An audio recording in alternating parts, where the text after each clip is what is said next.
বাংলাদেশের রাজনৈতিক দল বিএনপি, জামাত, অন্যান্য রাজনৈতিক দলের মধ্যে অস্থিরতা সৃষ্টি হলেও আপনি এটাকে স্বাভাবিকভাবে নেবেন না। মনে করবেন এটার মধ্যেও ভিন্ন কোনো ষড়যন্ত্র, কেউ না কেউ পিছন থেকে ঘুরছে, যেটা আপনি আমি সামনে যারা তারা হয়তো অনুভবও করছেন না। এভাবে করে দেশের মধ্যে মূলত একটা অনৈক্য, অস্থিরতা, স্বাভাবিক জীবনযাত্রার মধ্যে সমস্যা, এই সবকিছু তারা সৃষ্টি করে তাদের উদ্দেশ্য বাস্তবায়ন করতে চায়। এখন সরকারের মধ্যেও কেউ থাকতে পারে যে আমি সরকারের টাকাই খাবো, সরকারের ফ্যাসিলিটিস ভোগ করবো, আবার সরকারের মধ্যে থেকেই এই সরকারকে দুর্বল হিসাবে উপস্থাপিত করে আওয়ামী লীগের পারপাস সাফ করবে, এটা থাকতেই পারে। আমি যদি এক বাক্যে বলি তাহলে এগুলো সবই হচ্ছে আওয়ামী লীগের একটি গভীরতম ষড়যন্ত্রের অংশ বিশেষ। যেমন তারা বিভিন্নভাবে বাংলাদেশে আন্দোলন করার চেষ্টা করেছে, তাদের এই আন্দোলনগুলোতে যখন জনসমর্থন নেই, মানুষ নামছে না, হরতালে সফল হচ্ছে না, আওয়ামী লীগ জিরো তো পয়েন্ট। নাই এখন। অনেকে মনে করে না, যে আওয়ামী আবার লীগ নাই। পাশাপাশি। হ্যাঁ। না, আওয়ামী লীগ নাই, কিন্তু সেই আওয়ামী লীগ না থাকা আওয়ামী লীগই বাংলাদেশে বিভিন্ন ভাবে ষড়যন্ত্র করতে চাচ্ছে। কিন্তু হুম। সেই ষড়যন্ত্রে যখন তারা সফল হচ্ছে না, জনসমর্থন পাচ্ছে না, তখন আমাদের প্রশাসনিক দুর্বলতাকে কাজে লাগিয়ে তারা এই অস্থিরতার কাজটা লিড দিচ্ছে।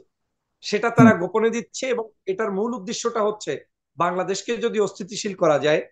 সরকারকে যদি অস্থিতিশীল করা যায়, তাহলে তাদের লাভ হচ্ছে যে সামহাও তারা বলার চেষ্টা করবে, যেটা আপনি এখন বলছেন যে পূর্বের সময়ের সাথে মানুষ কম্পেয়ার করবে, সেই জায়গাটা তারা নিশ্চিত করতে চায় যে শেখ হাসিনার সময়ে আমি মনে হয় ভালো ছিলাম।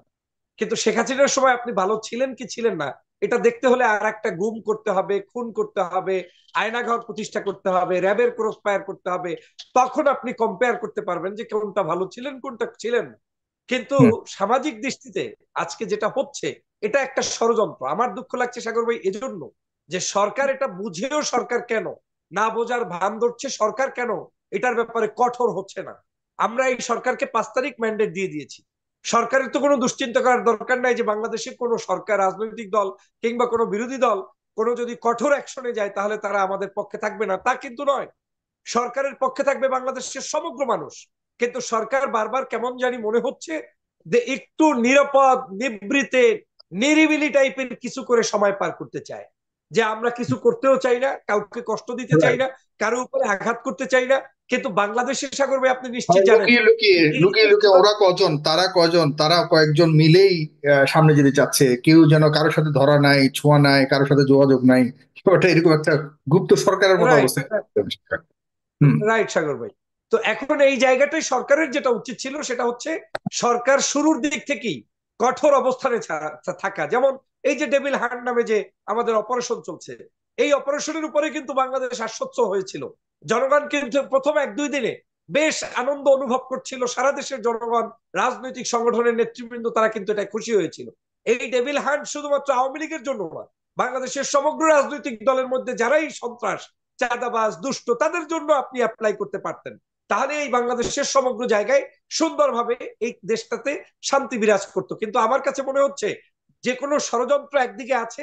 কিভাবে আছে আমি বলি, কোন কোন চোর, ডাকাত, সন্ত্রাস, দুষ্ট লোকদেরকে প্রশ্রয় দিয়ে দেশের পরিস্থিতি ভিন্ন দিকে ধাবিত করে, একদিকে সরকার এটা হয়তো উচ্চপদস্থ জায়গা থেকে জানেও না, কিন্তু ভিতরে ভিতরে এমন কিছু হচ্ছে যে এই কাজগুলো করার মধ্য দিয়ে আওয়ামী লীগকে নতুন করে পুনর্বাসনের জন্য কেউ উদ্যোগ নিয়েছে। এই পুনর্বাসনটা আপনার এখনই ইন পার্সন তারা উপস্থাপন করবে তা কিন্তু নয়। তারা এই পুনর্বাসনটা করবে সুকৌশলে, কোন জায়গা থেকে হতে জনগণের পারে বলে মধ্যে। মনে করেন? এটা কি সরকারের পক্ষ থেকে হতে পারে কিনা? এটা সরকারের ভিতরে লুকিয়ে থেকেও কেউ করতে পারে। আর বিদেশি সংস্থাগুলো তো উঠে বসে লেগেই আছে। আপনি জানেন যে আমার দেশের যে খুনি শেখ হাসিনা, তাকে স্থান দিয়েছে পার্শ্ববর্তী দেশ ভারত। তো ভারত তো বসে থাকবে না, 24 ঘন্টা তিনি চাইবে। এই বাংলাদেশে জনগণকে এখন বুঝতে হবে যে বাংলাদেশকে নিয়ে কিভাবে খেলছে তারা। তাবলিগ জামাতে হত্যা হলেও আপনি এটাকে স্বাভাবিক হত্যা মনে করবেন না, ওটার ভিতরেও তাদের এখন নতুন করে খেলাধুলা শুরু হয়েছে।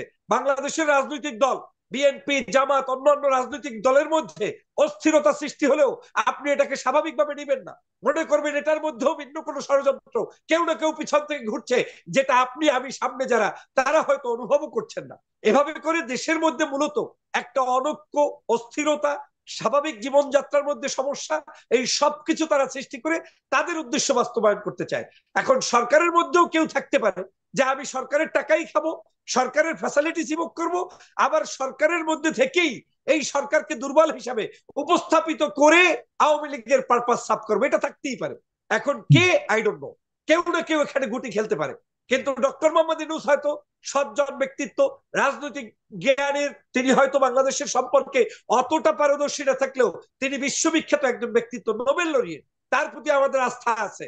কিন্তু এই জায়গাটায় আপনাকে যে কঠোরতা লাগবে, বাংলাদেশের মানুষ 3 মাস শেষ হলে রুচির পরিবর্তন হয়, বাজারে দ্রব্যমূল্য একটু নিয়ন্ত্রণে, হেরফের হলে রুচির পরিবর্তন হয়। এই দেশের মানুষ হচ্ছে সামান্য থেকে আপনার একজোড়া জুতা চুরি হয়ে গেলে রুচির পরিবর্তন হয়। এই দেশের মানুষকে নিয়ে রাজনীতি যেভাবে করা উচিত সেভাবেই সরকারকে আইন প্রয়োগ করা উচিত। কিন্তু সরকার যে ভদ্রতার পরিচয় দিচ্ছে, যেমন আপনার এখন যদি নতুন করে আরেকটা অপারেশনও আপনি চালু করেন, জনগণ ধরেই নেবে যে এই অপারেশনটা কি হবে, কি কিছু তো হবে না। কারণ ইতিমধ্যে আপনারা জানেন, কয়েকদিন আগে আমি আসিফ নজরুল স্যারের একটা বক্তব্য শুনেছিলাম। তিনি বলতেছিল যে আমরা বলে দিয়েছি তাদেরকে গ্রেপ্তার, কিন্তু কোনোভাবেই যাতে কোনো ধরনের কারো জীবন নাশ, কোনো সমস্যা, কোনো কিছু না হয়। এই বক্তব্যগুলোর মধ্য দিয়ে যারা সন্ত্রাস, যারা দুষ্ট, সেই লোকগুলো নিশ্চিত হয়ে যায় যে আমি ক্রস ফায়ার হবে না, আমার ভয় নেই, আমাকে সামহাও জেলের মধ্যে সর্বোচ্চ নেবে এবং আমি যে কোনো ভাবে মুক্তি পেয়ে আসবো। আপনার ভয়ের জায়গাটা উঠে যাচ্ছে।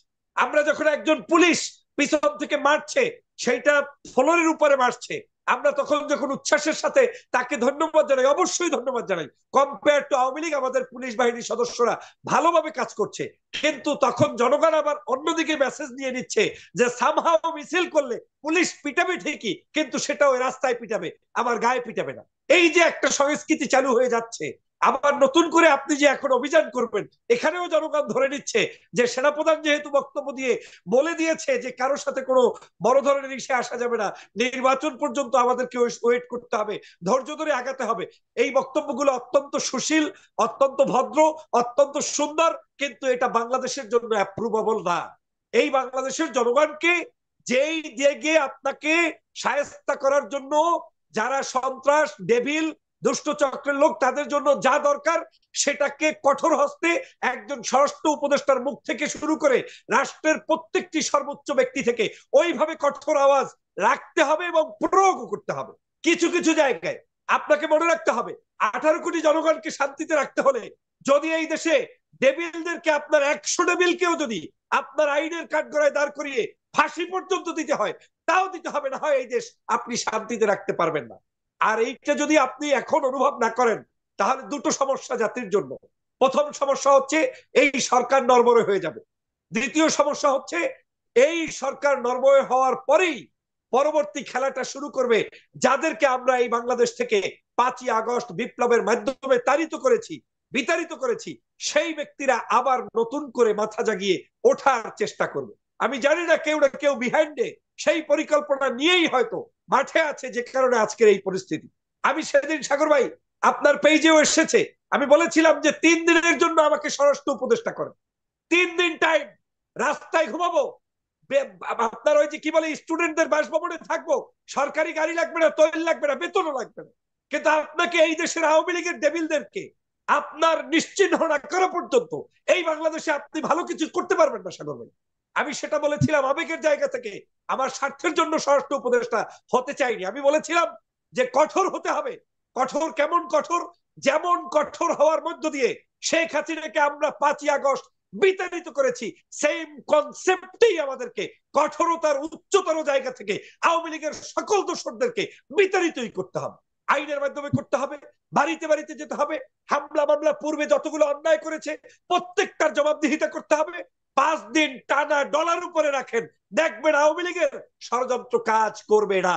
এখন আপনি বলতে পারেন, আমি তো কালকে থেকে অবাক হচ্ছি, এই যে গ্যারেজে পরশুদিন সম্ভবত একটা গ্যারেজে প্রায় 17টা গাড়ি, এরপরে হুন্ডা টুন্ডা সহ ভ্যান ট্যান পার্কিং এর, সেটা পুরে নস্যাৎ হয়ে গিয়েছে। আপনার কি মনে হয় এটা বাংলাদেশের কোন সুস্থ মস্তিষ্কের মানুষ এইখানে আপনার আগুন দিয়েছে? মোটেও না। এটা ষড়যন্ত্রের অংশ। এটা ভাড়া করে আওয়ামী লীগ আপনার বাড়িতে, আপনার ঘরে, রাস্তা ঘাটে, গাড়িতে মানুষের এবং বিশেষ করে সাধারণ মানুষের জায়গায় তারা এটা করবে। রাজনীতিবিদেরটাও এখন হ্যাঁ, করবে না। ঠিক আছে, আপনি আওয়ামী লীগ কিভাবে বলছেন, আওয়ামী লীগ আপনি কিভাবে বলছেন? এই পর্যন্ত যতজনকে আমরা দেখেছি, এরা কেউই আওয়ামী লীগের পরিচয় বহন করে এমন কাউকে ধরা হয়নি। এক আর দুই হলো, আওয়ামী লীগ যদিও হয়, তো সরকার তো আছে। জনগণও আছে, সাগর ভাই কেন এখানে এখনো ভর্তি হতে পারছে? দুইটা জিনিস সাগর ভাই এখানে দুইটা জিনিস আপনাকে উপলব্ধি করতে হবে। একটা মানে যা হচ্ছে কিছু হবে এখন আওয়ামী লীগের সহিংসতা। উপর দায় চাপিয়ে কি আপনারা মানে হ্যাঁ দায় হ্যাঁ, সারা আমি একটা? বলছি আমি হুম, দায় চাপাচ্ছি না, আমি বলছি ভাই এই এখানে অথর্ব দুইটা জিনিস উপদেষ্টা দিয়ে আপনাকে কিছু দেখতে হবে না। হবে। একটা হচ্ছে সহিংসতা, আপনার হুম, যেমন যেমন বিভিন্ন জায়গায় আপনার বিভিন্ন ধরনের খারাপ পরিকল্পনা করে আগুন লাগানো, গাড়ি পোড়ানো, এটা এক ধরনের। আর একটা হচ্ছে চাঁদাবাজি কিংবা কোনো ধরনের ক্ষমতার অপপ্রয়োগ। সেই জায়গায় আপনি যখন বিএনপির নাম বলেন কিংবা অন্য কোনো রাজনৈতিক দলের নাম বলেন, তাদেরকে দলীয় পর্যায় থেকে তাদের ব্যাপারে শাস্তি নিশ্চিত করছে, বহিষ্কার করছে, কিংবা তাদের ক্ষেত্রেও তো আমি বলেছি যে সেনাবাহিনী বিএনপির যদি কোনো সন্ত্রাসী কোনো জায়গায় সন্ত্রাস করে 10 জনকে খাম্বার সাথে বেঁধে পাছা লাল করে দিবেন আপনি। যেই দল তাকে বহিষ্কার করেছে তার জন্য আপনার তো মায়ার কান্না করার দরকার নাই। 10টা নেতাকে যদি আপনি এরকম করে একেবারে ডান্ডার বাড়ি দিয়ে সোজা করে দিতে পারতেন, বাংলাদেশে কোনো চাঁদাবাজ থাকতো না। কিন্তু আমার তো মনে হচ্ছে পরিকল্পিত উপায়ে কেউ না কেউ তাদেরকে এভাবে শাস্তিতে না এনে তাদেরকে সুযোগ করে দিচ্ছে শুধুমাত্র এই দলটার ইমেজটাকে ক্ষুণ্ণ করার জন্য, আর কিছু না। এটাই বাস্তবতা। আর জি এই কারণেই তাদের উপরে কোনো বড় ধরনের আক্রমণ হচ্ছে না সরকারের পক্ষ থেকে। সরকার কেন চুপ থাকবে? সরকার যেই অন্যায় করবে, সে বিএনপি হোক, জামাত হোক, হেফাজত হোক, চরমনাই হোক, ডান হোক, বান হোক, প্রত্যেককে শাস্তির আওতায় আনবে। কিন্তু আমরা সেইভাবে বড় কোনো শাস্তি কিন্তু দেখতে পাচ্ছি না। এটা একটা দিক। দ্বিতীয় যে দিকটা হচ্ছে আপনার কিন্তু আমরা এই আমরা যে এখন একটা নতুন করে দেখতে পাচ্ছি, আবারও সেই কথা উঠছে যে আমরা আগেই ভালো ছিলাম, এমন একটা অবস্থা তো দেখতে পাচ্ছি, কারণ বর্তমান আমরা অবস্থাতে। আগে ভালো ছিলাম না, এই ন্যারেটিভটাই তৈরি করছে সাগর ভাই।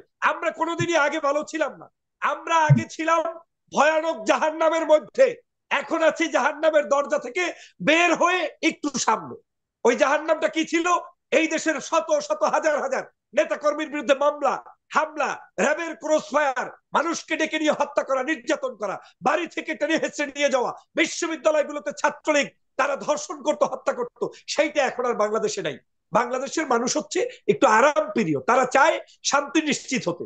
এখন আওয়ামী লীগ যেহেতু 16 বছর অত্যাচার জুলুম নির্যাতন করেছে, ওর বিরুদ্ধে যেহেতু আমরা লড়াই করেছি, সে কারণে জনগণ ওই ধরনের কোন অ্যাক্টিভিটির সামনে আসুক সেইটা চায় না।